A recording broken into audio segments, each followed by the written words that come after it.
책 읽는 영희 오디오북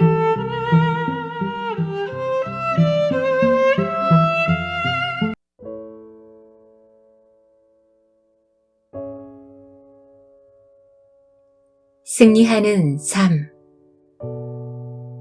저자 존 쿠리안 3. 승리의 삶은 어떻게 얻을 수 있는가?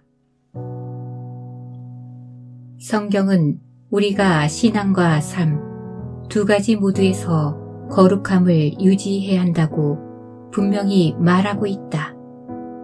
우리가 올바른 교리를 가졌다면 삶의 방식에 대해 의문을 가질 필요가 없다라는 것이 그리스도인의 삶을 지배하고 있는 일반적인 생각이다. 그러나 이는 성경의 가르침과 방향을 가리키고 있지는 않다.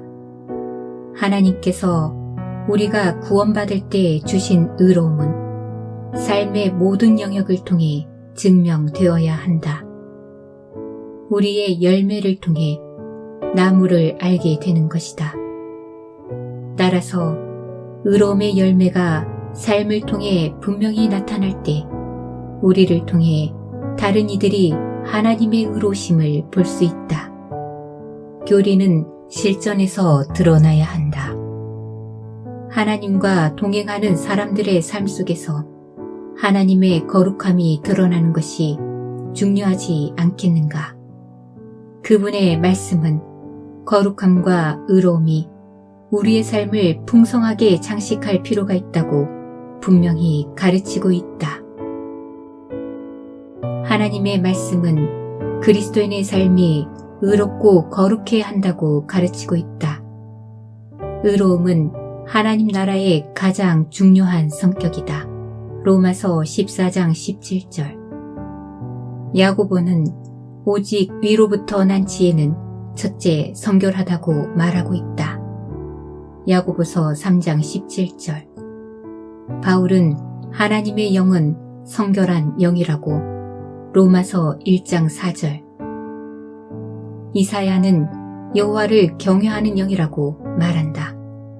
이사야 11장 2절. 잠언 16장 6절에는 여호와를 경외함으로 말미암아 악에서 떠나게 된다고 기록되어 있다. 베드로는 모든 악독과 모든 기망과 외식과 시기와 모든 비방하는 말을 버리라. 베드로전서 2장 1절이라고 하고 있다. 이것이 우리의 삶을 위한 하나님의 계획이다. 우리는 지금 중요한 문제에 직면하고 있다. 어떻게 거룩한 삶을 사는 것이 가능한가? 어떻게 가능한가? 어떻게 하면 그런 삶을 사는 것이 가능한가? 우리의 힘으로는 결코 그리스도께서 우리에게 바라시는 삶을 살 수 없다. 그런 일은 그냥 일어나지 않는다. 한 예로 원수를 사랑하며 자신을 박해하는 자를 위하여 기도하라는 예수님의 가르침을 한번 살펴보자. 인간적으로 볼 때 이 명령에 순종하는 것은 불가능하다. 원수를 미워하고 우리를 박해하는 자들을 저주하는 것은 인간적으로 당연한 반응이다. 인간의 자아는 너무나 감정적이기에 나에게 대적하고 내가 한 말에 반박하는 사람들을 참지 못한다. 사도 바울은 우리 육체의 연약함에 대해 이렇게 말한다. 내 속, 곧 내 육신에 선한 것이 거하지 아니하고 로마서 7장 18절. 육신의 생각은 하나님과 원수가 되나니 육신에 있는 자들은 하나님을 기쁘시게 할 수 없느니라. 로마서 8장 7절 8절. 이것은 육체의 소욕은 성령을 거스르고 성령은 육체를 거스르기 때문이다. 갈라디아서 5장 17절. 하나님의 계획은 우리를 뼛속부터 변화시켜 우리를 통해 그의 성품을 나타내는 것이다. 우리의 노력만으로는 이런 삶을 살 수 없다. 우리의 결심과 의지를 통한 노력은 어리석은 생각에 불과하다.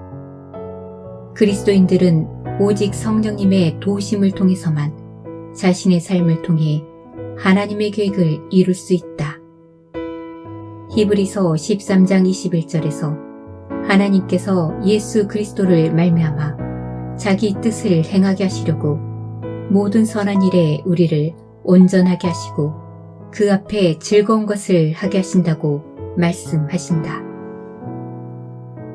바울은 빌립보서 4장 13절에서 우리에게 능력 주시는 그리스도를 통해 모든 것을 할 수 있다고 말했다. 그리스도가 우리 안에 거할 때 그와 동행함이 승리하는 삶을 살게 할 수 있다. 내 힘으로는 하지 못하는 것들을 그리스도와 동행함으로 이룰 수 있다. 절대로 불가능하다고 생각했던 것들이 예수 그리스도의 도우심으로 현실 속에서 가능하게 된다. 우리 안의 충만함은 하나님의 선물이다. 오직 그리스도의 능력으로만 내 자신이 아무것도 아니라는 것을 알게 되고 그의 생명이 내 안에 부어진다. 다시 말해 내 안에 그가 살게 되고 나를 통해 그분의 생명이 드러나게 되며 그로 인해 나는 승리를 경험하게 된다. 진리는 이것이다. 그리스도가 없이는 우리는 삶 속에서 중요한 것들을 하나도 이룰 수 없다. 우리는 그리스도와 함께 참여한 자들이 되었다. 히브리서 3장 14절. 그리스도가 우리 안에 거하시고 우리를 통해 그의 삶이 드러난다. 이것이 그리스도인의 삶의 영광이다. 인간의 본성에는 낯설었던 것들이 이제 그리스도의 내주하심으로 나의 한 부분이 된다. 더 이상 자신의 힘으로 이루려 필사적으로 원하고 바라던 삶이 아니라 나를 통해 꽃피우고 그리스도의 열매를 맺는 삶이 되는 것이다. 우리의 역할. 우리 안에 사는 분, 그리고 승리하는 삶을 살게 해주시는 분이 예수 그리스도라면 과연 우리의 역할은 무엇일까? 모든 것을 하시는 분은 하나님이시니 그저 우리는 쉬고 있으면 되는 것일까? 우리의 책임은 무엇인가? 그것은 바로 그분께 우리의 의지를 모두 내어드리고 그분을 신뢰하는 것이다. 하나님의 역할이 우리 안에서 이 위대한 일을 행하시는 것이기에 그는 결코 실패하지 않으신다. 우리의 자아를 굴복시키는 것과 성령님께 순종하는 것이 우리의 역할이다. 하나님은 우리가 자신을 온전히 그분께 드리지 않으면 아무것도 자유로워하지 않으신다. 우리는 삶의 의지를 그의 손에 완전히 맡겨드리고 그분께 완전히 항복하는 것만이 우리의 노력으로는 실패할 수밖에 없는 것들을 하나님이 온전히 이루실 수 있는 유일한 길이다. 동행의 측면에서 생각해보자면 파트너를 신뢰하고 모든 책임을 온전히 맡길 때 평안을 누릴 수 있고 그럴 때에야 그 파트너는 자신의 뜻을 마음껏 이룰 수 있는 것이다. 이것이 우리가 주 예수 그리스도와 동행할 때 나타나야 하는 일이다. 우리가 자신을 그리스도께 내어드리고 그를 전심으로 신뢰할 때에 비로소 그는 그의 일을 시작하신다. 한나 휘톨 스미스는 이것에 관해 이렇게 말했다. 토기장이의 물레 위에서 점토가 하는 일은 그저 가만히 있는 것이다.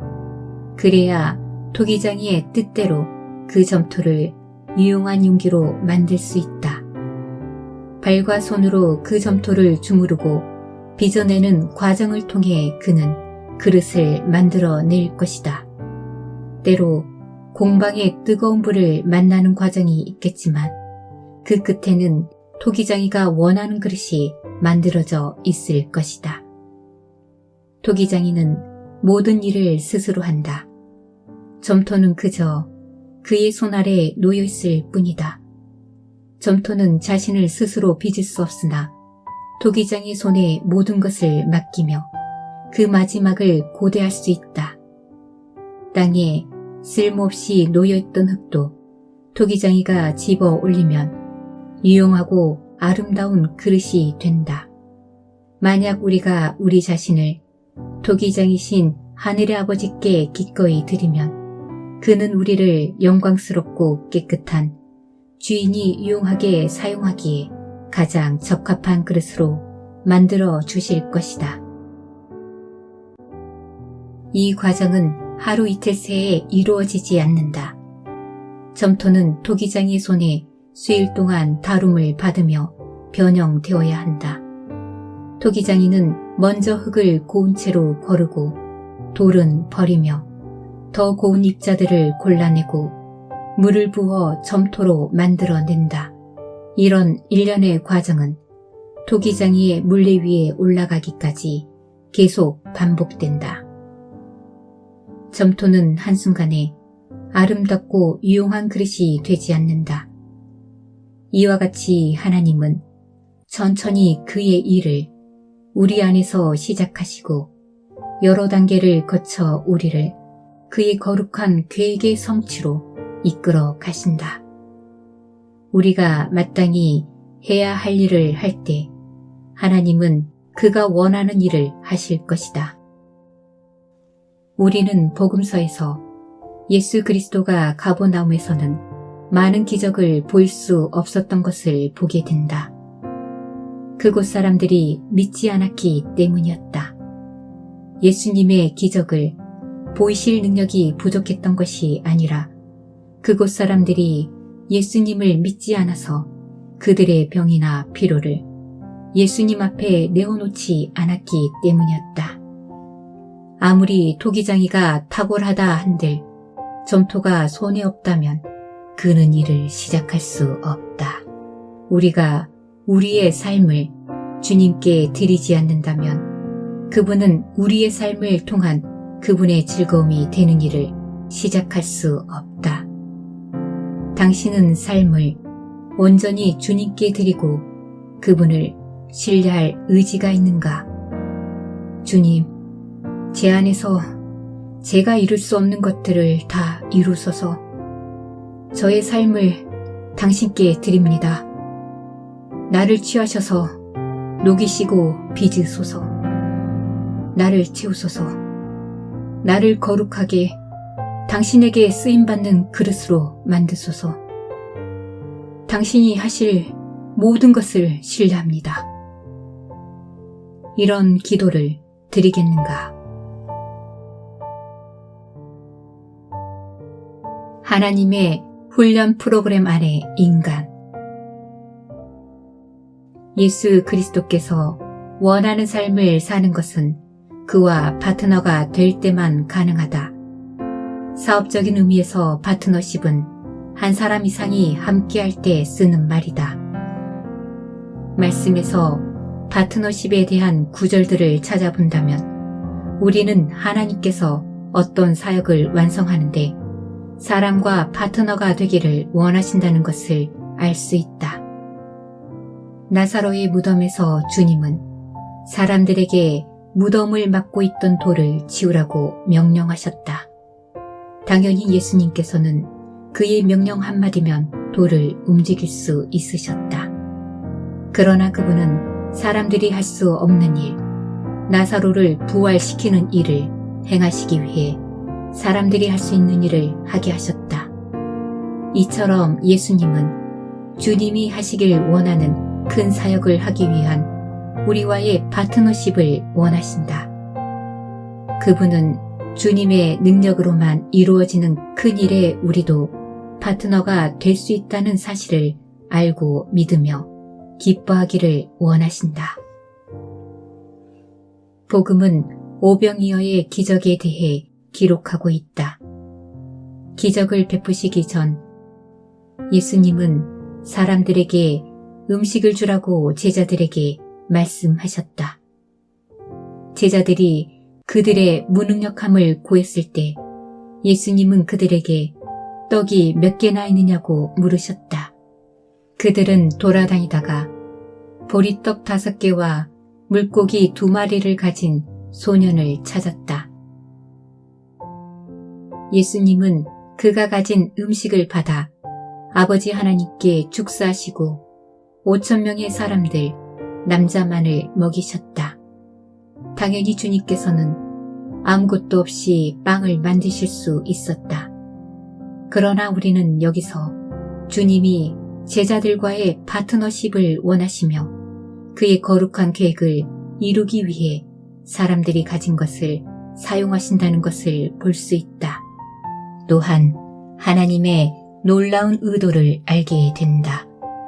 바로 엄청나게 많은 사람들을 먹이신 예수님의 기적에 작은 소년이 동참했다는 사실이었다. 그것만으로도 소년이 기뻐하리라는 것을 예수님은 아셨다. 비록 소년은 아무것도 하지 않았고 사실 모든 기적을 행하신 분은 예수님이셨지만 이 기적을 행하는 예수님의 방식은 소년이 함께 예수님의 일에 참여하고 있다는 것을 알게 하는 것이었다. 그날 저녁 그 소년은 아마도 집에 돌아가 어머니에게 이렇게 말했을 것이다. 엄마, 오늘 예수님과 내가 함께 5,000명의 사람들의 밥을 먹겠어요? 그는 진실을 이야기하고 있는가? 그렇다. 그는 그 일에 함께했다. 그 기적을 통해 소년이 영광받을 이유는 전혀 없었지만 예수님은 소년이 그 일로 만족함을 느끼고 기적을 행하는데 참여할 수 있도록 하셨다. 때로 우리는 테이블이나 찬장을 옮길 때 자녀들에게 도움을 구한다. 그 일이 다 마무리되면 오히려 아이들이 그 큰 가구가 옮겨진 것을 보며 기뻐하는 것을 본다. 예수 그리스도께서도 우리를 통해 영적인 삶 속에서 불가능한 일들을 이루게 하신다. 이런 방식으로 주님은 우리가 천국의 놀라운 일들에 동참하게 하시고 우리가 그 일부분에 있어 함께한 것을 기뻐하신다. 주님은 진정으로 우리와의 파트너십에 의존하신다.